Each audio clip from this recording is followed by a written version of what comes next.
ಈ ಮಚ್ಚು ಶೂರರ ಧಿಮಾಕಿನ ಮಾತಿಗೆ ಮಿತಿನೇ ಇಲ್ವಾ? ಪರಪ್ಪನ ಅಗ್ರಹಾರದ ಮುಂದೆ ಮತ್ತೆ ಅದೇ ಧಿಮಾಕು, ಅದೇ ದೌಲತ್.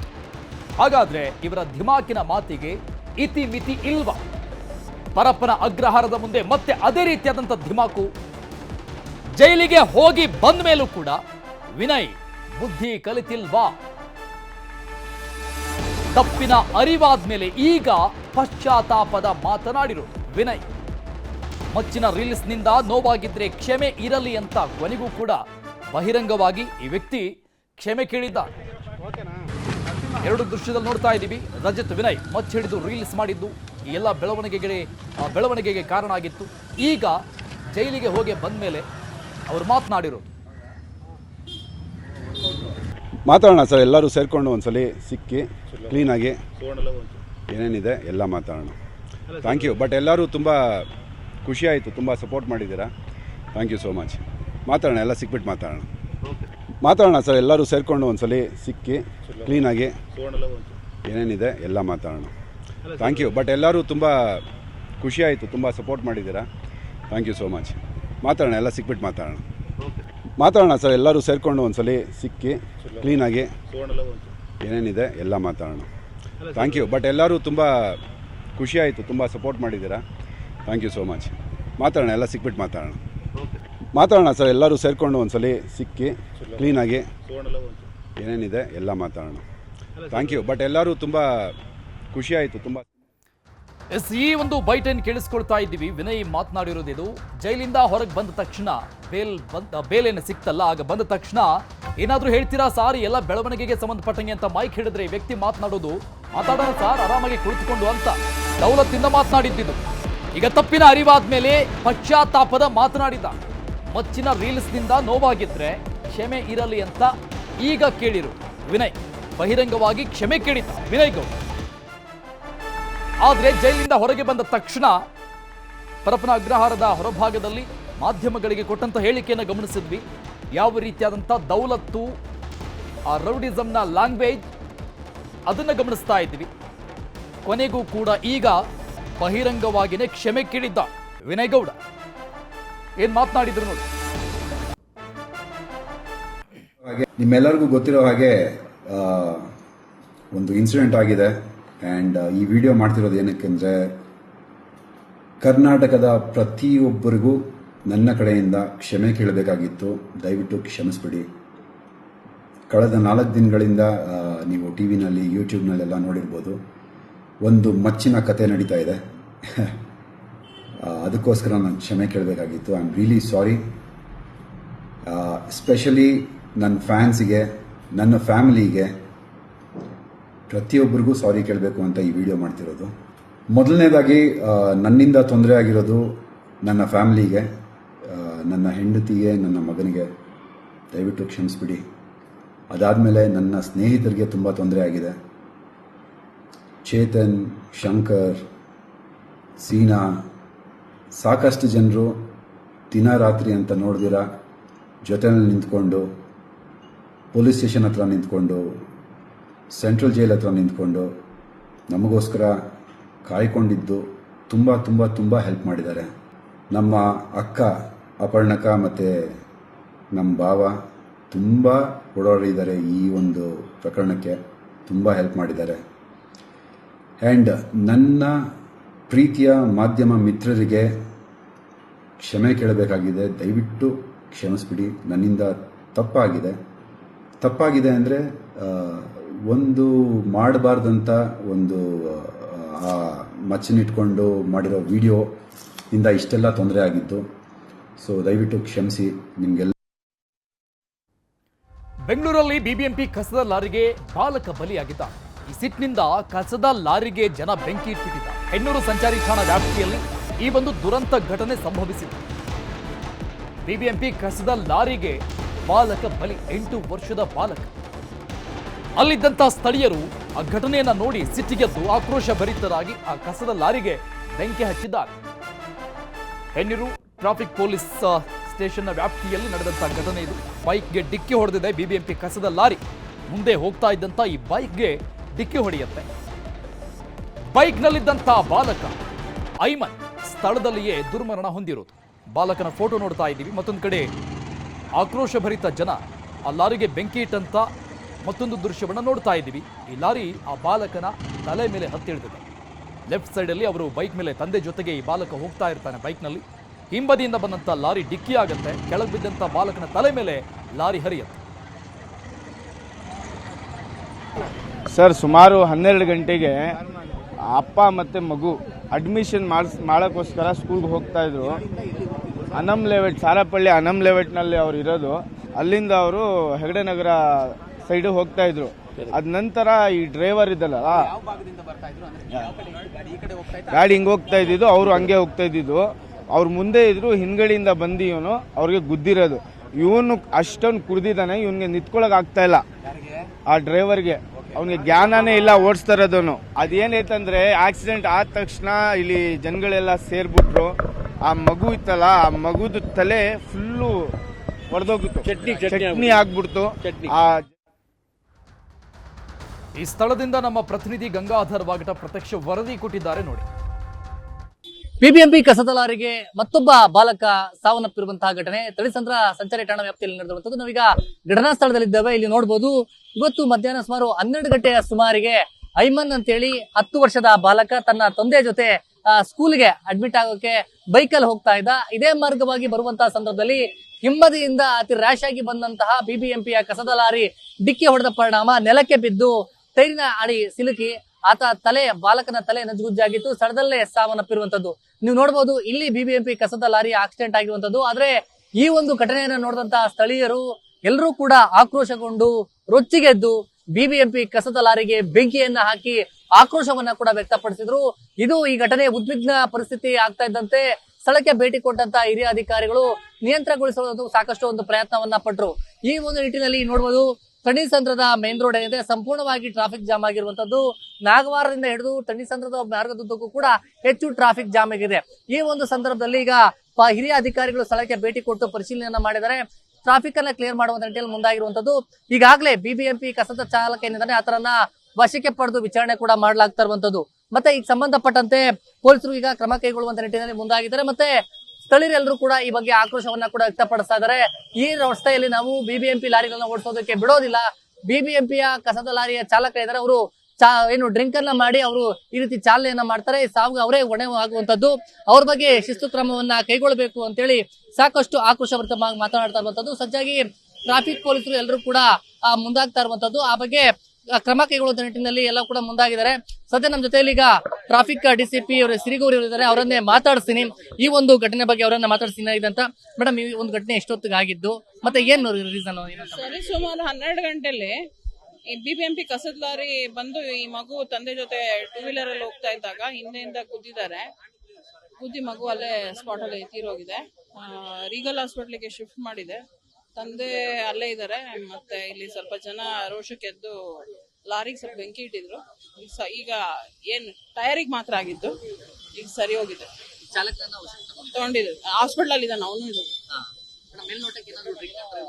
ಅದಕ್ಕೆ ಈಗ ಅವನು ಅನ್ಕಾನ್ಶಿಯಸ್ ಇದ್ದಾನೆ, ಒಂದು ಬ್ಲಡ್ ಡ್ರಾ ಮಾಡಿಸ್ತಾರೆ.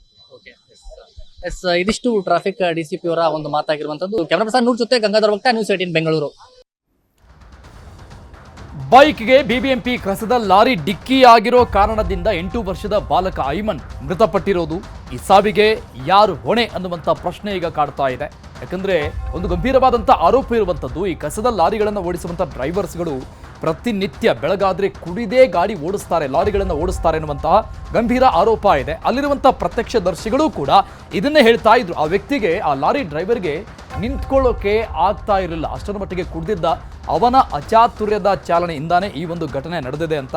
ಸೊ ಅದರಿಂದ ಆಕ್ರೋಶ ಭರಿತರಾದಂಥ ಅಲ್ಲಿನ ಸ್ಥಳೀಯರು ಆ ಲಾರಿಗೆ ಬೆಂಕಿ ಇಟ್ಟಂಥ ದೃಶ್ಯವನ್ನು ಕೂಡ ನಾವು ನೋಡಬಹುದು. 16ನೇ ಶತಮಾನದಲ್ಲಿ ಕೆಂಪೇಗೌಡರು ಕಟ್ಟಿಸಿದ ಮಾಗಡಿ ಕೋಟೆ ಹಾಳಾಗ್ತಾ ಇದೆ. ಐತಿಹಾಸಿಕ ಕೋಟೆಯ ಗೋಡೆಗಳು ಪಾಳು ಬಿಡುವ ಸ್ಥಿತಿಯಲ್ಲಿವೆ. ಕೋಟೆ ರಕ್ಷಣೆ ಮಾಡಿ ಅಂತ ಮಾಗಡಿ ಜನ ಸರ್ಕಾರಕ್ಕೆ ಒತ್ತಾಯ ಮಾಡಿದ್ದಾರೆ. ಈ ಬಗ್ಗೆ ನಮ್ಮೂರಲ್ಲಿ ನ್ಯೂಸ್ 18 ಕಾರ್ಯಕ್ರಮದಲ್ಲಿ ತೋರಿಸ್ತೀವಿ ನೋಡಿ.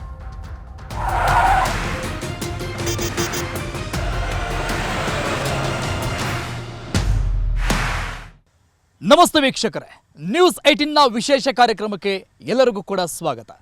ವೀಕ್ಷಕರೇ, ಯಾವಾಗ ನಮ್ಮ ವ್ಯವಸ್ಥೆ ಕಾರ್ಯನಿರ್ವಹಿಸುವಂಥ ವ್ಯವಸ್ಥೆ ನಿದ್ರೆಗೆ ಜಾರುತ್ತೋ, ಯಾವಾಗ ತನ್ನ ಕೆಲಸವನ್ನು ಅದು ಮಾಡೋದಿಲ್ವೋ, ಆವಾಗೆಲ್ಲ ಒಂದಿಷ್ಟು ಜ್ವಲಂತ ಸಮಸ್ಯೆಗಳು ಹುಟ್ಟುಕೊಳ್ಳೋದು ಅಕ್ಷರಶಃ ಶತಸಿದ್ಧ.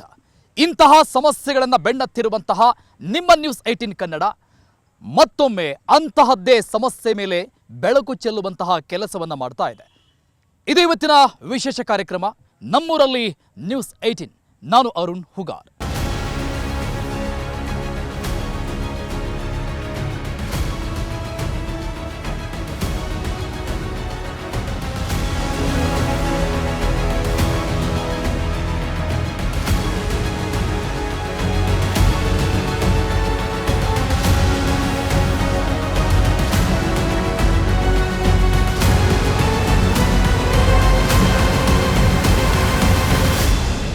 ಪ್ರಪಂಚದಲ್ಲಿ ದೊಡ್ಡ ಮಟ್ಟದ ಹೆಸರು ಮಾಡಿರುವಂತಹ ಸಿಲಿಕಾನ್ ಸಿಟಿ ಅಂತ ಕರೆಸಿಕೊಳ್ತಾ ಇರುವಂತಹ ಇವತ್ತಿನ ಬೆಂಗಳೂರನ್ನ ನಿರ್ಮಾಣ ಮಾಡಿದಂತಹ ನಾಡಪ್ರಭು ಕೆಂಪೇಗೌಡರು ಜನಿಸಿರುವಂತಹ ಈ ಒಂದು ಮಾಗಡಿಯಲ್ಲಿ ಎಂಥ ಜ್ವಲಂತ ಸಮಸ್ಯೆಗಳು ಕಾಡ್ತಾ ಇದೆ ಅಂದರೆ, ಅದರಲ್ಲೂ ಕೂಡ ಕೆಂಪೇಗೌಡರು ಕಟ್ಟಿರುವಂತಹ ಒನ್ ಆ್ಯಂಡ್ ಓನ್ಲಿ ಒಂದೇ ಇರುವಂಥದ್ದು ಮಾಗಡಿಯಲ್ಲಿ ಫೋರ್ಟ್. ಆ ಕೋಟೆಯ ಸ್ಥಿತಿ ಯಾವ ರೀತಿಯಾಗಿದೆ ಅನ್ನೋದನ್ನು ಇಲ್ಲಿನ ಹೋರಾಟಗಾರರು, ಇಲ್ಲಿನ ಜನಪ್ರತಿನಿಧಿಗಳು, ಇಲ್ಲಿನ ಸ್ಥಳೀಯ ನಾಯಕರನ್ನು ನಾನು ಮಾತನಾಡಿಸ್ತಾ ಹೋಗ್ತೀನಿ. ಗ್ರಾಮಸ್ಥರು ಕೂಡ ಇದ್ದಾರೆ. ಯಾವ ರೀತಿಯಾದಂಥ ಸಮಸ್ಯೆಗಳು ಆಗ್ತಾ ಇದೆ ಅನ್ನೋದನ್ನು ಅವ್ರ ಬಾಯಿಂದ ನಾನು ಕೇಳ್ತಾ ಹೋಗೋಣ. ಸರ್ ನಮಸ್ತೆ. ಸರ್, ಇದು ನಾಡಪ್ರಭು ಕೆಂಪೇಗೌಡರು ಅಂದರೆ ವಿಶ್ವವಿಖ್ಯಾತಿಯನ್ನು ಪಡೆದಿರುವಂಥವರು. ಒಂದು ಕಡೆ ರಾಜಕಾರಣಿಗಳು ಮಾತನಾಡ್ತಾ ಇದ್ದರೆ ಕೆಂಪೇಗೌಡ ಅನ್ನುವಂಥ ಹೆಸರನ್ನು ಬಿಟ್ಟು ಮಾತನಾಡೋದಿಲ್ಲ. ಮೊದಲಿಗೆ ಅವ್ರ ಭಾಷಣದಲ್ಲಿ ಅದು ಇರುತ್ತೆ. ಬಟ್ ಕೆಂಪೇಗೌಡರು ಜನಿಸಿರುವಂಥ ಈ ಊರಲ್ಲಿ ಎಷ್ಟರ ಮಟ್ಟಿಗೆ ತಾತ್ಸಾರ ಆಗ್ತಾ ಇದೆ ಅನ್ನೋದನ್ನು ನಾವು ನೋಡ್ತಾ ಇದ್ದೀವಿ. ಏನಿವತ್ತು ನಮ್ಮ ಮಾಗಡಿ ತಾಲೂಕಲ್ಲಿ ನಾಡಪ್ರಭು ಕೆಂಪೇಗೌಡರು ಹುಟ್ಟಿರೋಂಥ ಊರಲ್ಲಿ ಇವತ್ತು ನಮ್ಮ ಕೋಟೆ ಅಭಿವೃದ್ಧಿನೂ ಕೂಡ ಆಗಿಲ್ಲ. ಯಾವುದೇ ಸರ್ಕಾರ ಬರಲಿ, ಯಾವುದೇ ಅಧಿಕಾರ ಬರಲಿ, ಇವತ್ತಿನ ಹಿಂದಿನಿಂದಲೂ ಕೂಡ ಇವತ್ತು ಕೆಂಪೇಗೌಡರು ಕೋಟೆ ಏನಿದೆಯೋ ಅದೇ ಥರ ಇದೆ. ಬೆಂಗಳೂರು ಕಡೆಯಿಂದ ಎಲ್ಲ ಕಡೆಯಿಂದನೂ ಮಾಗಡಿ ಕೆಂಪೇಗೌಡರು ಕೋಟೆ ಏನಿದೆ ಅಂತ ನೋಡೋಕ್ಕೆ ಬರ್ತಾರೆ. ಇಲ್ಲಿ ಬಂದರೆ ಸ್ವಚ್ಛತೆಯೂ ಕೂಡ ಇರಲ್ಲ. ನೋಡಿ ನೀವೇ ಇವಾಗೆಲ್ಲ ಪ್ರತಿಯೊಂದು ಗಿಡ ಗಂಟೆನೂ ಕೂಡ ಏನೂ ಕೀಳಿಸಿಲ್ಲ. ಮತ್ತು ಇಲ್ಲಿ ಶುಕ್ರವಾರ ದಿನ ನಮ್ಮ ರೈತರುಗಳು ಕೂಡ ಇದು ಮಾಡ್ತಾರೆ. ಪುರಸಭೆಯವರು ಕೂಡ ಸ್ವಚ್ಛತೆಯನ್ನು ಕೂಡ ಈ ಕಾರ್ಯಕ್ರಮದಲ್ಲಿ ಸ್ವಚ್ಛತೆ ಕೂಡ ಮಾಡಿಸಲ್ಲ. ಇದರ ಬಗ್ಗೆ ಈಗ ಅಧಿಕಾರಿಗಳು ನಿರ್ಲಕ್ಷ್ಯ ಮಾಡ್ತಾರೆ. ಅಧಿಕಾರಿಗಳು ಕೂಡ ಬಂದು ಪರಿಶೀಲನೆ ಮಾಡಿ ಎಲ್ಲ ಒಂದು ಕಡೆ ಕುತ್ಕೊಂತಾರೆ, ಸುಮ್ಮನೆ ಏನೂ ಕೂಡ ಮಾಡಲ್ಲ. ಇದ್ರ ಬಗ್ಗೆ ನಮ್ಮ ಮಾಗಡಿ ಕೆಂಪೇಗೌಡರ ಬಗ್ಗೆ ಭಾಳ ಹಿಂದುಳಿದಿದೆ ಅಂತ ನಾನು ಹೇಳೋಕ್ಕೆ ಇಷ್ಟಪಡ್ತೀನಿ. ಸರ್, ಪ್ರತಿ ವರ್ಷ ಕೋಟ್ಯಾಂತರ ರೂಪಾಯಿ ಖರ್ಚು ಮಾಡಿ ಕೆಂಪೇಗೌಡ ಜಯಂತ್ಯೋತ್ಸವ ಎಲ್ಲ ಮಾಡ್ತಾರೆ, ದಟ್ಸ್ ಫೈನ್. ಬಟ್ ಕೆಂಪೇಗೌಡರ ಊರಲ್ಲಿ ಈ ರೀತಿಯಾದಂಥ ತಾತ್ಸಾರ ಯಾಕೆ? ಕೆಂಪೇಗೌಡರು ಕಟ್ಟಿಸಿರುವಂಥ ಕೋಟೆ ಪರಿಸ್ಥಿತಿ ನಾವು ನೋಡ್ತಾ ಇದ್ದೀವಿ ಹೆಂಗಾಗಿದೆ ಅಂತ. ಇನ್ನೊಂದಿಷ್ಟು ದಿನಗಳು ಬಿಟ್ಟರೆ ಇಲ್ಲೊಂದು ಕೋಟೆ ಇತ್ತಾ ಅನ್ನೋದು ಕೂಡ ಗೊತ್ತಾಗೋದಿಲ್ಲ. ಹಂಗಾಗ್ಬಿಟ್ಟಿದೆ. ಯಾಕೆ ಈ ತಾತ್ಸಾರ? ಇವತ್ತು ಮಾಗಡಿಲಿ ಹುಟ್ಟಿ ಬೆಳೆದು ಬೆಂಗಳೂರನ್ನ ನಿರ್ಮಿಸಿದಂಥ ಕೆಂಪೇಗೌಡರು ನ್ಯೂಸ್ 18 ವರದಿಯಿಂದ ಇವತ್ತೇನು ಬಂದಿದ್ರೆ ಮಾಡಿಗೆ ತುಂಬ ಸಂತೋಷ. ಈ ವಿಚಾರವಾಗಿ ಸನ್ಮಾನ್ಯ ಮುಖ್ಯಮಂತ್ರಿಗಳಾದ DK ಶಿವಕುಮಾರಲ್ಲಿ ಮತ್ತು ನಮ್ಮ ಶಾಸಕರಾದ ಬಾಲಣ್ಣವರಲ್ಲೂ ಸಹ ಇವತ್ತು ಸುಮಾರು ವರ್ಷಗಳೇ ಕಳೆದಿವೆ. ಶಾಸಕರಾಗಿ ಸುಮಾರು ಜನ ಹೋಗಿದ್ದಾರೆ. ಇವತ್ತು ಕೆಂಪೇಗೌಡರು ಹುಟ್ಟಿದ ನಾಡು ಮಾಗಡಿ. ಇದರಲ್ಲಿ ನೀವೇನಾದರೂ ಕೆಂಪೇಗೌಡರು ನಾಡಲ್ಲಿ ಹುಟ್ಟಿ ಶಾಸಕರಾಗಿ ಏನಾದರೂ ಮಾಡಬೇಕು ಅಂತ ಇದ್ದರೆ ದಯವಿಟ್ಟು ಕೋಟೆ ಮೈದಾನದ ಒಳಗಡೆ ನಾವು ನಿಂತಿದ್ದೀವಿ. ಈಗ ಇದರಲ್ಲಿ ಬಂದು ನೋಡಿ, ಸಾಯಂಕಾಲದೊತ್ತು ಡ್ರಿಂಕ್ಸ್ ಮಾಡೋರು ಜಾಸ್ತಿ ಅವರೇ. ಅದರ ಜೊತೆಗೆ ಇದು ಸೆತ್ತೆ ಬೆಳ್ಕೊಂಡು ನಿಂತಿದೆ, ಕೋಟೆ ಅಭಿವೃದ್ಧಿ ಮಾಡಿ. ಇದರಲ್ಲಿ 4-6 ಜನ ಹಿರೀಕರಿರ್ಬೋದು, ವಾಯು ವಿಹಾರ ಮಾಡ್ಕೊಂಡು ಓಡಾಡೋ ಥರ ಮಾಡಿ ಕೋಟೆನ ಉಳಿಸ್ಕೋಬೇಕನ್ನೋ ಧರ್ಮ ಇವತ್ತು ಜನಪ್ರತಿನಿಧಿಗಳ್ದು. ಅದರ ಜೊತೆಗೆ ಪುರಸಭೆದು ಏನು ಹೇಳ್ತೀನಿ ಅಂದರೆ, ಪುರಸಭೆಯವರು ಸುಮಾರು ವರ್ಷಗಳಿಂದ ನಾವು ಹುಟ್ಟು 45 ವರ್ಷ ಆಯಿತು, ಅವತ್ತಿಂದಗೂ ಸಹ ಇದರಲ್ಲಿ ಮೇಕೆ ಸಂತೆ ಕುರಿ ಮಾರಕ್ಕೆ ವ್ಯವಸ್ಥೆ ಮಾಡೋರೆ. ಅದರಲ್ಲೂ ಸಹ ಸುಂಕ ಇಸ್ಕೋತಾರೆ. ಅವ್ರಿಗಾದ್ರೂ ಯೋಗ್ಯತೆ ಇಲ್ವಾ? ನಾವು ಇದನ್ನು ಕೋಟೆ ರೆಡಿ ಮಾಡಬೇಕು, ನಾವು ಇದರಲ್ಲಿ ಸುಂಕ ತಗೋತಾ ಇದ್ದೀವಿ. ಅವ್ರು ಪುರಸಭೆಯವರು ಕಲೆಕ್ಷನ್ ಮಾಡ್ತಿದ್ದಾರೆ. ಅವ್ರಿಗೆ ಗೊತ್ತಿಲ್ವಾ ಇದು ನಮ್ಮ ಜಾಗ ಅಲ್ಲ, ಇದು ಐತಿಹಾಸಿಕ ಸ್ಥಳ, ಇದು ಪುರಸಭೆಯದಲ್ಲ, ಸ್ವತ್ತಲ್ಲ ಇದು. ಅದರಲ್ಲೂ ಈ ರೈತರ ಹತ್ರ ಸುಂಕ ವಸೂಲಿ ಮಾಡ್ತೀರಿ. ಇವ್ರ ಯೋಗ್ಯತೆಗೆ ಅದನ್ನು ಕ್ಲೀನ್ ಮಾಡಿಸೋ ಯೋಗ್ಯತೆ ಇಲ್ವಾ? ಇದನ್ನು ಕ್ಲೀನ್ ಮಾಡಿಸ್ಬೇಕಾಗಿರೋದು ಪುರಸಭೆಯವರು ಮತ್ತು ಶಾಸಕರು ಮತ್ತು ಸನ್ಮಾನ್ಯ ಮುಖ್ಯಮಂತ್ರಿಗಳು ಇದೇ ಜಿಲ್ಲೆಯವರಾಗಿದ್ದಾರೆ. ಇವತ್ತು ಗಮನ ಕೊಡಬೇಕು. ನೀವು ಗ್ರೇಟರ್ ಬೆಂಗಳೂರು ಮಾಡ್ತೀನಿ ಅಂತ ಹೇಳ್ತೀರಿ, ನಮ್ಮ ಮಾಗಡಿ ಅಭಿವೃದ್ಧಿ ಮಾಡಿ. ನಮ್ಮ ಮಾಗಡಿ ಒಂದು ರೈಲ್ ತಾಮನೆ. ಎಷ್ಟು ವರ್ಷ ಬೇಕು ರೈಲ್ ಮುಖ ನೋಡೋಕೆ? ಮಾಗಡಿಯವ್ರು ಎಷ್ಟು ವರ್ಷ ಬೇಕು? ಕೆಂಪೇಗೌಡರ ಹೆಸರು ರೈಲ್ ಬಿಡಿಸಿ. ಕೆಂಪೇಗೌಡರ ಬಗ್ಗೆ ಅಭಿಮಾನ ಇದ್ದರೆ ಅವ್ರ ಮಾಗಡಿ ಅವ್ರ ತಾಲೂಕಲ್ಲಿ ಹುಟ್ಟಿದ್ದು ನಿಮ್ಗೆ ಏನಾದರೂ ಸರ್ ಗೊತ್ತಾದ್ಮೇಲೆ ತಾತ್ಸಾರ ಜಾಸ್ತಿ ಆಗ್ತಿದೆ ಅಂತ ಇಷ್ಟಾದರೂ ಗೊತ್ತಾಗಿಲ್ವಲ್ಲ. ಈಗ ಬಾಲಣ್ಣವ್ರ ಮಂತ್ರಿ ಆಗಲಿ ಸಂತೋಷ, ಕೆಂಪೇಗೌಡರ ಮಂತ್ರಿ ಸಂತೋಷ ಅಲ್ವಾ? ಯಾರು ತಿಳಿದವ್ರಿಗೆ ಹೇಳಿ ನಮ್ಮ ಮಾಗಡಿ ಕೋಟೆ ಅಭಿವೃದ್ಧಿ ಮಾಡಬೇಕು. ಟೀಕೆ ಮುಖ್ಯಮಂತ್ರಿ ಉಪಮುಖ್ಯಮಂತ್ರಿ ಹೇಳಿ ಕೆಲಸ ಮಾಡಿಕೊಡ್ಲಿ. ಆಮೇಲೆ ಕೆಂಪೇಗೌಡರು ಸಮಾಧಿ ಸಿಕ್ಕಿದೆ. ಎಷ್ಟು ವರ್ಷ ಸಿಕ್ಕಿ? ಅದು 8-10 ವರ್ಷ ಆಯಿತು. ಬಂದು ಹೋಗ್ತಾರೆ, ಪೂಜೆ ಮಾಡ್ತಾರೆ, ಬರ್ತೀರಾ. ಅಭಿವೃದ್ಧಿ ಏನಾಗೈತೆ? ಸರ್, ಈಗ ಸುಮಾರು ಜನ ರಾಜಕಾರಣಿಗಳು ನಾವು ಒಕ್ಕಲಿಗ ನಾಯಕರು, ಈ ಭಾಗದ ಪ್ರಮುಖ ಒಕ್ಕಲಿಗ ನಾಯಕರು, ನಮಗೆ ಸಚಿವ ಸ್ಥಾನ ಬೇಕು, ಮುಖ್ಯಮಂತ್ರಿ ಸ್ಥಾನ ಬೇಕು, ಉಪಮುಖ್ಯಮಂತ್ರಿ ಸ್ಥಾನ ಬೇಕು ಅಂತ ಬಡದಾಡ್ತಿರ್ತಾರೆ ಅಲ್ವಾ? ಅದು ನಮ್ಮ ಕಣ್ಮುಂದೆ ಇವತ್ತಿಗೂ ಕೂಡ ನಡೀತಾ ಇದೆ. ಬಟ್ ಅವರದ್ದೇ ಸಮುದಾಯದ ಒಬ್ಬ ಪ್ರಮುಖ ನಾಯಕನನ್ನು, ಅಂದರೆ ಅವರು ಬಳಸುವಂಥ ಮಾತಿನ ಪ್ರಕಾರವಾಗಿ ಯಾಕೆ ಕೆಂಪೇಗೌಡರನ್ನ ಈ ಮಟ್ಟಿಗೆ ತಾತ್ಸಾರ ಮಾಡಲಾಗ್ತಾ ಇದೆ? ಭಾಷಣಕ್ಕೆ ಅಷ್ಟೇ ಸೀಮಿತನಾ? ಭಾಷಣಕ್ಕೆ ಅಷ್ಟೇ ಸೀಮಿತ. ಯಾರು ಮುಖ್ಯಮಂತ್ರಿ ಆದರೂ ಮಾಡಲ್ಲ, ಯಾರು ಉಪಮುಖ್ಯಮಂತ್ರಿ ಆದರೂ ಮಾಡಲ್ಲ. ಅವ್ರ ಭಾಷಣಕ್ಕೆ ಅವರು ರಾಜಕೀಯ ಬೇಯಿಸ್ಕೊಳಕ್ಕೆ ಅಷ್ಟೇ. ಕೋಟೆ ಅಭಿವೃದ್ಧಿ ಯಾರೂ ಮಾಡಲ್ಲ. ಈ ಕೋಟೆ ಅಭಿವೃದ್ಧಿಗೆ ಓಡಾಡ್ತಾರೆ ಎಚ್ ಎಂ ಕೃಷ್ಣಮೂರ್ತಿ ಅವರು ಒಬ್ಬರೇ. ಇನ್ನು ಮಿಕ್ಕಿದ ಬಿಟ್ಟು ಯಾರೂ ಇದ್ರ ಬಗ್ಗೆ ಏನು ಓಡಾಡ್ತಾ ಇಲ್ಲ. ಈ ಪುರಸಭೆ ನೋಡಿ ಎಷ್ಟು ಕಸ ಹಾಕ್ತಾರೆ, ಎಷ್ಟು ಗಲೀಜು, ಒಂದು ಗಿಡ ಸತ್ಯಕ್ಕೆ ಒಂದು ಕೇಳಲ್ಲ ಪುರಸಭೆಯವರು. ಸರಿ, ಯಾವಾಗ ಈ ಸಮಸ್ಯೆಗೆ ಮುಕ್ತಿ ಅಂತ ಅನ್ಸುತ್ತೆ ನಿಮಗೆ? ನಿರಂತರ ಹೋರಾಟ ಆಗ್ತಾ ಇದ್ರೂ ಕೂಡ ಯಾಕೆ ಪುರಸಭೆ ಇಷ್ಟೊಂದು ತಾತ್ಸಾರ ಮಾಡ್ತಾ ಇದೆ? ಪುರಸಭೆಯಿಂದ ಏನು ಅಂದರೆ ಇಲ್ಲಿ ಏನು ಸಂತೆಗಳು ಮಾಡ್ತಾರೆ, ಕುರಿ ಮೇಕೆಗಳನ್ನ ಸಂತೆಗಳು ಮಾಡ್ತಾರೆ, ಅದರಲ್ಲಿ ಸುಂಕಗಳನ್ನ ವಸೂಲಿ ಮಾಡ್ತಾರೆ. ಜನಗಳ ಮುಖಾಂತರ, ರೈತರ ಮುಖಾಂತರನೇ ಕಲೆಕ್ಟ್ ಮಾಡ್ತಾರೆ. ಅದರ ಬರೋವಂಥ ಇದರಲ್ಲಿ ಅಮೌಂಟ್ ಶುಕ್ರವಾರದ ಸಂತೆಗಳು ಮಾಡಾದ್ಮೇಲೆ ಅದನ್ನು ಕ್ಲೀನ್ ಮಾಡೋವಂಥ ಅದು ಮಾಡಬೇಕು. ಮತ್ತು ಇಲ್ಲಿ ಗಿಡ ಸತ್ಯಗಳು ಎಲ್ಲ ಬೆಳೆದಿದೆ. ಇಲ್ಲಿಂದ ಉಪಯೋಗ ಆಗಿದೆ. ಈಗ 600 ವರ್ಷ ಆಗಿದೆ. ಈಗ ಕೆಂಪೇಗೌಡರು ಕಟ್ಟಿ ಕೋಟೆನ 600 ವರ್ಷದಿಂದ ಇದೆ. ಈ ಕೆಂಪೇಗೌಡರು ಕಟ್ಟಿರುವಂಥ ನಾಡು, ಈಗ ನಾಡಪ್ರಭು ಕೆಂಪೇಗೌಡರು ಅಂತೇಳಿ ಹೆಸರು ಹೇಳಿ ಓಟನ್ ಬ್ಯಾಂಕ್ ಆಗಿರ್ಬೋದು, ಎಲೆಕ್ಷನ್ ನಡೆಸೋದಾಗಿರ್ಬೋದು, ಅವ್ರ ಮುಖಾಂತರ ಹೆಸರು ಹೇಳ್ಕೊಂಡು ಎಲೆಕ್ಷನ್ ಗೆಲ್ಲೋದು ಮುಖಾಂತರ ಆಗಿರ್ಬೋದು, ಪ್ರತಿಯೊಂದು ಮಾಡ್ತಾಯಿದ್ದಾರೆ. ಮತ್ತು ಇಲ್ಲಿ ಕೋಟೆನ ಈಗ ಮಾಗಡಿ ಕೆಂಪೇಗೌಡರು ಅಂತ ಬಂದಾಗ ಮಾಗಡಿಯಿಂದ ಬೆಂಗಳೂರು ಕಟ್ತವ್ರು. ಫಸ್ಟು ಇದು ಪುರಾತನವಾಗಿದ್ದು ಮಾಗಡಿನೇ ಬೆಳೆದಿದ್ದು. ಮಾಗಡಿನೇ ಈಗ ಮೂಲೆ ಗುಂಪಾಗಿ ಬೆಳೆದಿದೆ. ಒಂದು ಇದಾಗಿರ್ಬೋದು. ಯಾವ ರೀಸನ್ ಏನು? ರೀಸನ್ ಅಂದರೆ ಅದು ಮೂಲೆ ಗುಂಪು ಅಂತ ಮಾಡಿದ್ದಾರೆ. ಇಲ್ಲಿ ಯಾರು ಮಾಡಿದ್ಯಾರು? ಇಲ್ಲಿ ಜನಗಳು ಏನೂ ಕೇಳ್ತಾ ಇಲ್ಲ. ಮತ್ತು ಇಲ್ಲಿನ ಕೆಲಸಗಳಿಗೆ, ಕಾರ್ಯಗಳಿಗೆ ಇಲ್ಲೇ ಹೋಗ್ಬೇಕು. ಮಾಗಡಿಲಿ ಏನೋ ಒಂದು ಇದಿಲ್ಲ. ಈಗ ಸುಮಾರು ಜನ MLAಗಳನ್ನು ಆಯ್ಕೆ ಮಾಡಿ ಕಳಿಸಿದ್ದಾರೆ ನೀವು. ಇಲ್ಲಿಂದ ಹೋದಂಥವರು ಮಿನಿಸ್ಟ್ರು ಕೂಡ ಆಗಿದ್ದಾರೆ. ಯಾರು ಕೇಳಬೇಕು ಇದನ್ನು?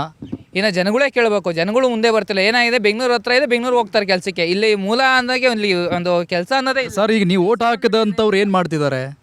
ಓಟ್ ಆಗಿರೋರು ಸುಮ್ಮನೆ ಇದ್ದಾರೆ. ಜನಗಳು, ಹಳ್ಳಿ ಜನಗಳು ಏನು ಯಾರನ್ನು ಕೇಳಬೇಕು? ಓಟ್ ಹಾಕಿದವ್ರನ್ನಲ್ವಾ? ಓಟ್ ಹಾಕಿಸ್ಕೊಂಡವ್ರನ್ನ ಕೇಳಬೇಕು. ಎಲ್ಲರೂ ಒಬ್ಬರೇ ಕೇಳೋಕ್ಕಾಗಲ್ಲ. ಶಾಸಕರನ್ನೆಲ್ಲ ಕೇಳ್ಬೇಕು ನಾವು. ಶಾಸಕರನ್ನ ಕೇಳಬೇಕು. ಇಲ್ಲಿ ನಿರಂತರ ಈಗ ಬಾಲಕೃಷ್ಣ ಅವರೇ ಮತ್ತು ಅವ್ರ ತಂದೆಯವರು ಎಲ್ಲ ಸೇರಿಸಿ 35 ವರ್ಷದಿಂದ ಅವರೇ ಇದ್ದಾರೆ MLA ಆಗಿ. ಏನೂ ಇಂಪ್ರೂವ್ಮೆಂಟ್ ಆಗಿಲ್ಲ. ಜಾಸ್ತಿ ಇಂಪ್ರೂವ್ಮೆಂಟ್ ಮಾಡ್ಬೋದಾಯಿತು. ಒಂದು ಇದ್ರ ಕೃಷಿ ಅಷ್ಟೇ ಇಲ್ಲಿ ಮೂಲ ಇರೋದು. ಇಲ್ಲಿ ಒಂದು ಉದ್ಯೋಗ ಅವಕಾಶ ಆಗಿರ್ಬೋದು, ಒಂದು ಕಂಪ್ನಿಗಳಾಗಿರ್ಬೋದು, ಬಸ್ ಫೆಸಿಲಿಟಿಗಳಾಗಿರ್ಬೋದು, ರೋಡ್ ಆಗಿರ್ಬೋದು, ಪ್ರತಿಯೊಂದು ರೈಲ್ವೆಗಳು ತರೋದು ಬೆಂಗಳೂರಿಗೆ ಸಿಟಿ ಹತ್ರ ಇದೆ. ಹಂಗಾಗಿ ಒಂದು ಸ್ವಲ್ಪ ಇಂಪ್ರೂವ್ಮೆಂಟ್ ಮಾಡಬೇಕಾಯ್ತು. ನೋಡಿ, 16ನೇ ಶತಮಾನದಲ್ಲಿ ನಿರ್ಮಾಣ ಆದಂತಹ ಈ ಒಂದು ಕೋಟೆ ಏನಿದೆ, ನಾಡಪ್ರಭು ಕೆಂಪೇಗೌಡರು ಕಟ್ಟಿಸಿರುವಂಥ ಕೋಟೆ ಇದು. ಅಂದರೆ ಬೆಂಗಳೂರು ಕಟ್ಟೋದಕ್ಕಿಂತ ಅಂದರೆ ಆ ಸಂದರ್ಭದಲ್ಲೇ ಈ ಒಂದು ಕೋಟೆ ಕೂಡ ನಿರ್ಮಾಣ ಆಯಿತು. ಬಟ್ ಇವತ್ತು ಯಾವ ಪರಿಸ್ಥಿತಿಗೆ ಬಂದುಬಿಟ್ಟಿದೆ ಅಂದರೆ, ಯಾವುದೋ ಒಂದು ಗೋಡೆ ನಿಂತಾಗೆ ಕಾಣಿಸ್ತಾ ಇದೆ, ಪಳಿಯುಳಿಕೆ ಮಾತ್ರ ನಮ್ಮ ಕಣ್ಣಿಗೆ ಕಾಣಿಸ್ತಾ ಇರುವಂಥದ್ದು. ಆ ಮಟ್ಟಿಗೆ ತಾತ್ಸಾರಕ್ಕೆ ಒಳಗಾಗಿದೆ ಅಂದರೆ ಇದು ಯಾರ ತಪ್ಪು, ಯಾರ ನಿರ್ಲಕ್ಷ್ಯ ಅನ್ನೋದು ಇಲ್ಲಿ ಪ್ರಶ್ನೆ ಮೂಡುತ್ತೆ. ಮತ್ತೊಂದಿಷ್ಟು ಜನರನ್ನ ನಾನು ಮಾತನಾಡಿಸ್ತೀನಿ. ಸರ್, ನಮಸ್ತೆ. ನಮಸ್ತೆ ಸರ್. ಏನು ಅನ್ಸುತ್ತೆ ಸರ್, ನಿಮ್ಮೂರಿಗೆ ಒಂದು ದೊಡ್ಡ ಹೆಮ್ಮೆ ಇದು, ಕೆಂಪೇಗೌಡರು ಕಟ್ಟಿಸಿದ್ದಾರೆ ಒಂದು ಕೋಟೆ ಇದೆ ನಮ್ಮೂರಲ್ಲಿ ಅಂತ. ಇವತ್ತು ಈ ಪರಿಸ್ಥಿತಿಯಲ್ಲಿ ನೋಡ್ತಾ ಇದ್ದೀರಿ, ಹೆಂಗೆ ಅನ್ಸುತ್ತೆ ನಿಮಗೆ? ಏನೋ ಸರ್, ಇಲ್ಲಿ ರಾಜಕಾರಣಿಗಳಾಗ್ಬೋದು, ಇಲ್ಲಿ ಗೌರವಾನ್ವಿತ ವ್ಯಕ್ತಿಗಳು, ಮಾಗಡಿಯಿಂದ ಹುಟ್ಟಿರೋಂಥ ವ್ಯಕ್ತಿಗಳು ಎಂತೆಂಥ ಒಳ್ಳೆ AS ಆಫೀಸರ್ ಆಗಿದ್ದಾರೆ, ಇದಾಗಿದ್ದಾರೆ. ಮಾಗಡಿ ಬೆಂಗಳೂರು ನಿರ್ಮಾಪಕರೇ ಕೆಂಪೇಗೌಡರು ಅಂತ ನಮ್ಮ ಪುರಾತತ್ವ ಇಲಾಖೆಯಲ್ಲೂ ಐತೆ. ಕೆಂಪೇಗೌಡರ ಹೆಸರು ಇಡೀ ವಿಶ್ವದಲ್ಲೇ. ಇವತ್ತು ಉದಾಹರಣೆಗೆ ಇವ್ರು ರಾಜಕೀಯ ಮಾಡೋಕ್ಕೋ ಇನ್ನೊಂದಕ್ಕೋ ಗೊತ್ತಿಲ್ಲ ಸರ್. ನಮಗೆ ರಾಜಕೀಯದವರು ಈ ಕೆಂಪೇಗೌಡರ ಕೋಟೆ ನಾವು ನಿರ್ಮಾಣ ಮಾಡ್ತೀವಿ ಅಂತ ಸುಮಾರು 30 ವರ್ಷದಿಂದ ನಮ್ಮ ಬಾಲಣ್ಣವರು ಎಲೆಕ್ಷನಲ್ಲಿ ಗೆದ್ದವ್ರೆ. ಅವ್ರ ತಂದೆನೂ ಸಹ ಏನು ಮಾಡಿದ್ರು 30 ವರ್ಷದಿಂದ ಈ ಕೋಟೆ ಮಾಡ್ಸೋಕ್ಕಾಗಿಲ್ವಾ? ಅಲ್ಲ, ಅಭಿವೃದ್ಧಿ ಹೋಗಿ ಇರೋದನ್ನು ಉಳಿಸ್ಕೊಳಕ್ಕಾಗ್ತಿಲ್ವಾ? ಉಳಿಸ್ಕೊಳ್ಳೋಕ್ಕೂ ಆಯ್ತಾ ಇಲ್ಲ ಸರ್. ಇವತ್ತು ಹೇಳಬೇಕು ಅಂದರೆ ಈಗ ನಮ್ಮ ಅಣ್ಣರೆಲ್ಲರೂ ಕೇಳಿ, ನಿಮ್ಮ ಶಾಸಕರಂಗೆ ಕೇಳಿ. ಅಧ್ಯಕ್ಷ ಹೇಳ್ದಂಗೆ ಶಾಸಕರಲ್ಲಿ ಮನವಿ ಮಾಡ್ಕೋತೀವಿ ಸರ್. ನಮ್ಮ ಮಾಗಡಿ ಕೋಟೆ ಇವತ್ತು ಉದಾಹರಣೆಗೆ ಇಡೀ ವಿಶ್ವದ ಜನನೇ ಬಂದು ಕೆಂಪೇಗೌಡ ಅಂತಾರಾಷ್ಟ್ರೀಯ ವಿಮಾನ ನಿಲ್ದಾಣ ಅಂತ ಮಾಡ್ರು. ಇಡೀ ವಿಶ್ವದಲ್ಲೇ ಕೆಂಪೇಗೌಡ ಹೆಸರು ನೋಡ್ತಾರೆ ಸರ್. ಅಂಥ ವಿಶ್ವದಲ್ಲೇ ಕೆಂಪೇಗೌಡರು ನಿರ್ಮಾಣ ಮಾಡಿದಂಥ ಸ್ಥಳ, ಕೆಂಪೇಗೌಡರು ಜನಿಸಿದಂಥ ಸ್ಥಳ ಮಾಗಡಿ. ಇವತ್ತು ಮಾಗಡಿ ನಾವು ಹೇಳ್ಕೊಳ್ಳೋಕ್ಕೆ ನಮಗೆ ನಾಚಿಕೆ ಆಯ್ತದೆ ಸರ್. ಇಲ್ಲಿ ಪರಿಸ್ಥಿತಿ, ನಮ್ಮ ಮಾಗಡಿ ಮುನ್ಸಿಪಲ್ ಆಫೀಸ್ ಅಧಿಕಾರಿಗಳಿರ್ಬೋದು, ಮುನ್ಸಿಪಲ್ಲಿಂದ ಪ್ರತಿ ಶುಕ್ರವಾರನೂ ವರ್ಷಕ್ಕೊಂದು ಸರ್ತಿ ಆಕ್ಷನ್ ಮಾಡ್ತಾರೆ ಸರ್. ನಮ್ಮ ಹಳ್ಳಿ ರೈತರು, ರೈತರಿಗೆಲ್ಲೂ ಜಾಗ ಸಿಗ್ತೇ ಹೋಗಿದ್ದಕ್ಕೆ ಇಲ್ಲಿ ರೈತರು ಕುರಿ ಮೇಕೆ ತಂದು ಪ್ರತಿ ಶುಕ್ರವಾರ ವ್ಯಾಪಾರ ಮಾಡ್ತಾರೆ. ಆ ವ್ಯಾಪಾರ ಮಾಡಿದಂಥ ರೈತಂತವು ಪ್ರತಿನಿತ್ಯನೂ ಸರ್ ಒಂದು ಮೇಕೆ ಇಟ್ಕೊಂಬಂದ್ರೆ ಅವ್ರಿಗೆ 10 ರೂಪಾಯಿ 12 ರೂಪಾಯಿ ಸುಂಕ ವಸೂಲಿ ಮಾಡ್ತಾರೆ.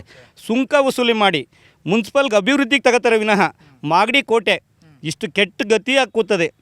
ಇದನ್ನು ನಮ್ಮ ಮಾಗಡಿ ಕೋಟೆನ ಯಾವ್ದಾದ್ರು ಮಾಡಿ ಒಳ್ಳೆ ರೀತಿಗೆ ತರಬೇಕು. ನಾವು ಇದರಿಂದ ಅನ್ನ ತಿಂತಾ ಇದ್ದೀವಿ ಅಂತ ತಿಳಿತಾ ಇಲ್ಲ ಸರ್. ನಮ್ಮ ಮಾಗಡಿ ಜನ ತಿಳಿತಾ ಇಲ್ಲ. ಇದಕ್ಕೆ ಉದಾಹರಣೆಗೆ ಜನ ಸ್ಪಂದಿಸಿ ಕೈ ಜೋಡಿಸ್ರಾಗಲ್ಲ ಸರ್. ನಮ್ಮ ರಾಜಕಾರಣಿಗಳು ಕೈ ಜೋಡಿಸ್ಬೇಕು. ರಾಜಕಾರಣಿಗಳು ಕೈ ಜೋಡಿಸಿದಂಥ ನಂತರದಲ್ಲಿ ಜನನೂ ಕೈ ಜೋಡ್ಸೋಕೆ ರೆಡಿಯಾಗಿದ್ದೀವಿ ಸರ್. ಈಗ ಮಾಗಡಿ ಕೋಟೆ ನಿರ್ಮಾಣ ಮಾಡಬೇಕು, ಸ್ವಲ್ಪ ಊರ್ಜಿತ ಮಾಡಬೇಕು ಅಂತ ಅವ್ರು ಮಾಡಿತ್ತು ಅಂದರೆ ಎಚ್.ಎಂ. ಕೃಷ್ಣಮೂರ್ತಿರೊಬ್ಬರು ಬಿಟ್ಟರೆ ಬೇರೆ ಯಾರು ಮಾಗಡಿ ಕೋಟೆ ಬಗ್ಗೆ ಒಂದು ಪೈಸದ್ದು ಕಾಳಜಿ ತಗೋತಾ ಇಲ್ಲ ಸರ್. ಅದೇನು ಅಂತ ಅವ್ರಿಗೆ ಗೊತ್ತಿಲ್ಲ ಸರ್. ನಮಗೆ ನಮ್ಮ ರಾಜಕಾರಣಿಗಳು ಎಲ್ಲರೂ ಅಷ್ಟೇ. ಇವತ್ತು ಉಪಮುಖ್ಯಮಂತ್ರಿಗಳು ಸಿದ್ದರಾಮಯ್ಯನವರೇ ಇದೇ ಕೋಟೆ ಒಳಗೆ 3 ಬಾರಿ 4 ಬಾರಿ ಬಂದು ಭಾಷಣ ಮಾಡವ್ರೆ ಸರ್.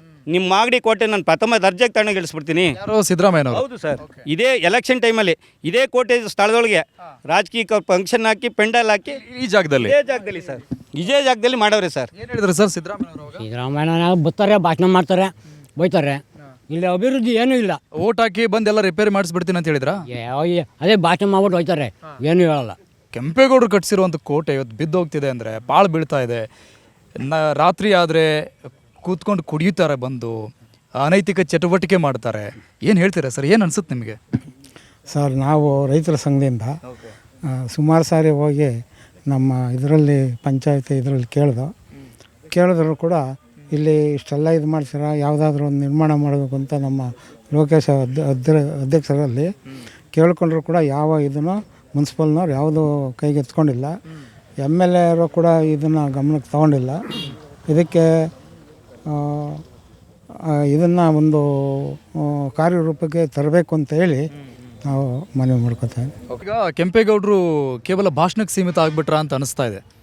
ಖಂಡಿತವಾಗ್ಲೂ ಒಂದು ವಿಚಾರ ತೊಗೊಂಡ್ರೆ ದುಃಖ ಆಗುತ್ತೆ. ಯಾಕಂದರೆ ಈ ಒಂದು ಸ್ಥಿತಿಲಿ ಒಂದು ಕೋಟೆ ನೋಡ್ತಾ ಇದ್ದೀವಿ ಅಂತಂದರೆ ನಮ್ಮ ರಾಜಕೀಯ ವ್ಯಕ್ತಿಗಳಾಗ್ಬೋದು ಮತ್ತು ಯಾರೇ ಆಗ್ಬೋದು, ಒಂದು ಕೋಟೆ ಒಂದು ಅಭಿವೃದ್ಧಿ ಪಡಿಸೋದ್ರಲ್ಲಿ ಎಲ್ಲ ಒಂದು ಹಿಂದೆ ಆಗ್ತಾ ಇದ್ದಾರೆ. ಮೊದಲನೇದಾಗಿ ಈ ಒಂದು ಕೋಟೆನ ಬೆಂಗಳೂರು, ಇವತ್ತು ಎಲ್ಲರೂ ಬೆಂಗಳೂರು ಅಂತಲೇ ಮೊದಲನೇದಾಗಿ ನೆನಪಾಗೋದು ಕೆಂಪೇಗೌಡರು. ನಮಗೆ ಎಲ್ಲರೂ ಸಾಮಾನ್ಯ ಗೊತ್ತು. ಬಟ್ ಕೆಂಪೇಗೌಡರು ಹುಟ್ಟಿ ಬೆಳೆದಂಥ ನಾಡಲ್ಲಿ ಈ ಸ್ಥಿತಿ ಒಂದು ಕೋಟೆ ನೋಡೋದು ನಮಗೆ ತುಂಬ ಒಂದು ದುಃಖ ತರುವಂಥ ವಿಚಾರ. ಇದನ್ನು ಕೂಡಲೇ ರಾಜ್ಯ ಸರ್ಕಾರ ಆಗ್ಬೋದು, ಇಲ್ಲ ಸ್ಥಳೀಯ ಮುಖಂಡರುಗಳು, ರಾಜಕೀಯ ವ್ಯಕ್ತಿಗಳಾಗ್ಬೋದು, ಇದನ್ನ ಗಮನಕ್ಕೆ ತಗೊಂಡು ಇದನ್ನು ಕೂಡಲೇ ಒಂದು ಅಭಿವೃದ್ಧಿ ಪಡಿಸೋಕ್ಕೆ ಮುಂದೆ ಹೆಜ್ಜೆ ಇಡಲಿಲ್ಲ ಅಂದರೆ ನಾವು ಮುಂದಿನ ದಿನಗಳಲ್ಲಿ ಇದ್ರ ಬಗ್ಗೆ ನಾವು ಹೋರಾಟ ನಡೆಸೋ ಜೊತೆಗೆ ನಾವು ಈ ಒಂದು ಅಭಿವೃದ್ಧಿಗೆ ನಾವು ಮೊದಲನೇ ಹೆಜ್ಜೆ ನಾವೇ ಇಡ್ತೀವಿ. ಸರ್, ಈಗ ಇದು ಪಕ್ಕದಲ್ಲಿ ಒಂದು ಡಬಲ್ ಹೈವೇ ಆಗ್ತಾ ಇದೆ. 2017 ಈಗಾಗಲೇ ಡೆಮಾಲಿಷನ್ಗೆ ಮಾರ್ಕ್ ಕೂಡ ಮಾಡಿದ್ದಾರೆ. ಅಲ್ಲೇನಾದರೂ ಈ ಕೋಟೆಯ ಪಕ್ಕದಲ್ಲೇ ಡೀಪಲ್ಲಿ ತೆಗೆದ್ರೆ ರಸ್ತೆ ನಿರ್ಮಾಣಕ್ಕಾಗಿ ಮತ್ತೊಂದಿಷ್ಟು ಕುಸಿತ ಆಗುವಂಥದ್ದು ಗ್ಯಾರಂಟಿನೇ ಸರ್? ಹೌದು, ಖಂಡಿತವಾಗೂ ಆಗ್ತದೆ. ರಾಜಕೀಯ ನಾಯಕರು ಗೋಡೆನ ಒಡೆದಾಕ್ಬಿಟ್ರು ಕೇಳಲ್ಲ ಯಾರೂ. ಈಗ ನಾವು ಜನಪ್ರತಿನಿಧಿಗಳು ಏನಿದ್ದೀವಿ, ನಾವೇನು ಸ್ಥಳೀಯವಾಗಿದ್ದೀವಿ ಅಂಥವ್ರು ಮಾತ್ರ ಈ ಕೋಟೆನ ಉಳಿಸ್ಬೇಕೇ ಹೊರತು ರಾಜಕೀಯ ನಾಯಕರು ಯಾವುದೇ ಕಾರಣಕ್ಕೂ ಈ ಉಳಿಸೋಂಥ ಕೆಲಸನ ಮಾಡೋಕ್ಕೆ ಸಾಧ್ಯವೂ ಇಲ್ಲ, ಮಾಡೋದೂ ಇಲ್ಲ. ಯಾಕೆ ಅಂದರೆ ಇತಿಹಾಸ ಎಷ್ಟಿದೆ ಅಂತ ಅವ್ರು ತಿರ್ಚಬೇಕು. ಕೆಂಪೇಗೌಡರ ನಾಡಿನಲ್ಲಿ ನಾವು ಮಾಗಡಿಗೆ ಕೆಂಪೇಗೌಡರು ಇದ್ದಾರೆ. ಮತ್ತು ನೀವು ಕೆಂಪೇಗೌಡರ ಸಮಾಧಿ ನೋಡಿದ್ದೀರಾ ಅನ್ಕೋತೀನಿ, ಯಾವ ರೀತಿ ವ್ಯವಸ್ಥಿತವಾಗಿ ಬಿದ್ದಿದೆ. ರೀಸೆಂಟ್ಲಿ ಸಿದ್ದರಾಮಯ್ಯನವರು 3 ಸರಿ ಬಂದು ಇಲ್ಲಿ ಕ್ಯಾಂಪೇನ್ ಮಾಡೋಗಿದ್ದಾರಂತೆ, ರ್ಯಾಲಿ ಮಾಡಿದಾರಂತೆ. ಏನು ಗ್ರೌಂಡಲ್ಲಿ? ಇದೇ ಗ್ರೌಂಡ್. ಹೌದು ಸರ್. ಏನು ಪ್ರಯೋಜನ ಬಂತು? ಪ್ರಯೋಜನ ಏನಿಲ್ವ. ರಾಜಕೀಯ ಲಾಭಕ್ಕೋಸ್ಕರ ಬರ್ತಾರೆ, ಹೋಗ್ತಾರೆ. ಆದರೆ ಇಲ್ಲಿನ ಪರಿಸ್ಥಿತಿನ ಅವ್ರು ಯಾರೂ ಅರ್ಥ ಮಾಡ್ಕೊಂಡಿಲ್ಲ, ಅವ್ರು ಯಾರು ಮಾಡ್ಲಿಕ್ಕೆ ಸಾಧ್ಯನೂ ಇಲ್ಲ. ಇಲ್ಲಿಗೆ ಬಂದಾಗ ಜನಗಳಿಗೆ ಭರವಸೆ ಕೊಟ್ಟು ಸುಮ್ಮನೆ ಆಶ್ವಾಸನೆ ಕೊಟ್ಟು ಹೋಗ್ತಾರೆ. ಯಾಕೆಂದರೆ ಇಲ್ಲಿನ ಜನಗಳಿಗೆ ಸುಮ್ಮನೆ ವೋಟ್ ಬ್ಯಾಂಕ್ ತಗೋಬೇಕಲ್ಲ ಅವರು. ಅದಕ್ಕೋಸ್ಕರ ಸುಮ್ಮನೆ ವೋಟ್ ಬ್ಯಾಂಕ್ಗೋಸ್ಕರ, ರಾಜಕೀಯ ಲಾಭಕ್ಕೋಸ್ಕರ ಗೆಲ್ತಾರೆ, ನಂತರದಲ್ಲಿ ಮರೀತಾರೆ. ಸರ್, ಏನು ಹೇಳ್ತೀರಾ ನಿಮ್ಮ ಭಾಗದ ಶಾಸಕರಿಗೆ ಫೈನಲಿ? ಈಗಲಾದರೆ ಎಚ್ಚೆತ್ಕೊಂಡು ಕೋಟೆ ಉಳಿಸ್ಕೊಳ್ಳೋ ಪ್ರಯತ್ನ ಪಡಿ, ಕೋಟೆ ಉಳಿಸ್ಕೊಡಿ. ಎಲ್ಲ ರೈತರ ಪರವಾಗಿ, ಸಾರ್ವಜನಿಕರ ಪರವಾಗಿ ಒಕ್ಕೂರ್ಲಾಗಿ ಹೇಳ್ತಾ ಇದ್ದೀವಿ. ನಿಮಗೆ ಒಳ್ಳೆ ಹೆಸರು ಬರುತ್ತೆ. ಕೋಟೆ ಹೆಸರು ಉಳಿಸ್ಕೊಡಿ, ಕೋಟೆ ಉಳಿಸ್ಕೊಡಿ. ವಿಶ್ವವಿಖ್ಯಾತಿಯಾಗಿ ಪ್ರಖ್ಯಾತಿಯನ್ನು ಗಳಿಸಿರುವಂಥ ಬೆಂಗಳೂರು ಒಂದು ಕಡೆಯಾದರೆ, ಕೆಂಪೇಗೌಡರು ಜನಿಸಿರುವಂಥ ಈ ಮಣ್ಣಲ್ಲಿರುವಂಥ, ಅವರೇ ಕಟ್ಟಿದಂತಹ ಈ ಒಂದು ಕೋಟೆ ಪರಿಸ್ಥಿತಿ ಈ ರೀತಿಯಾಗಿದೆ. ಸೊ ಹಾಗಾಗಿ News18 ಕನ್ನಡ ಇದಕ್ಕೆ ಆಗ್ರಹ ವ್ಯಕ್ತಪಡಿಸ್ತಾ ಇದೆ. ಇನ್ಮೇಲಾದರೂ ಕೂಡ ಈ ಸಂಬಂಧಪಟ್ಟಂಥ ಅಧಿಕಾರಿಗಳು, ಪುರಾತತ್ವ ಇಲಾಖೆ ಆಗಿರಬಹುದು, ಪುರಸಭೆ ಆಗಿರಬಹುದು, ಇಲ್ಲಿನ ಸ್ಥಳೀಯ ಆಡಳಿತ ವ್ಯವಸ್ಥೆ, ಇನ್ನು ಯಾರೆಲ್ಲ ಈ ಪ್ರವಾಸಿ ಸಚಿವರು ಬರ್ತಾರೆ, ಪ್ರವಾಸೋದ್ಯಮ ಇಲಾಖೆ ಸಚಿವರು ಬರ್ತಾರೆ, ಅವರೆಲ್ಲರೂ ಕೂಡ ಇದನ್ನು ಬಹಳಷ್ಟು ಗಂಭೀರವಾಗಿ ಪರಿಗಣನೆಗೆ ತೆಗೆದುಕೊಳ್ಬೇಕಾಗತ್ತೆ. ಪ್ರಮುಖವಾಗಿ ನಾನು ಮೆನ್ಷನ್ ಮಾಡುವಂಥದ್ದು HC ಬಾಲಕೃಷ್ಣ ಅವರಿಗೆ. ಈ ಭಾಗದ ಜನತೆ ಬಹಳಷ್ಟು ನಂಬಿಕೆಯನ್ನು ಇಟ್ಕೊಂಡಿದ್ದಾರೆ ನಿಮ್ಮ ಬಗ್ಗೆ. ಯಾಕಂದರೆ ಈ ಬಾರಿ ಆದರೂ ಕೂಡ ಈ ಎಲ್ಲ ಕೆಲಸಗಳನ್ನು ಮಾಡಿಕೊಡ್ತಾರೆ ನಮ್ಮ ಬಾಲಕೃಷ್ಣ ಸಾರ್ ಅಂತ. ಸೊ ಆದಷ್ಟು ಬೇಗ ಈ ಕೆಲಸ ನಿಮ್ಮಿಂದನೇ ಆಗಲಿ ಅಂತ News18 ಕನ್ನಡ ಕೇಳ್ಕೊಳ್ತಾ ಇದೆ, ಜೊತೆಗೆ ಆಗ್ರಹ ಕೂಡ ಮಾಡ್ತಾ ಇದೆ. ಇದು ಇವತ್ತಿನ ವಿಶೇಷ. ನಮ್ಮೂರಲ್ಲಿ News18 ಕನ್ನಡ ನೋಡ್ತಾ ಇರಿ. News18 ಕನ್ನಡ, ಜಾಲ ನಮ್ಮದು, ಬಲ ನಿಮ್ಮದು.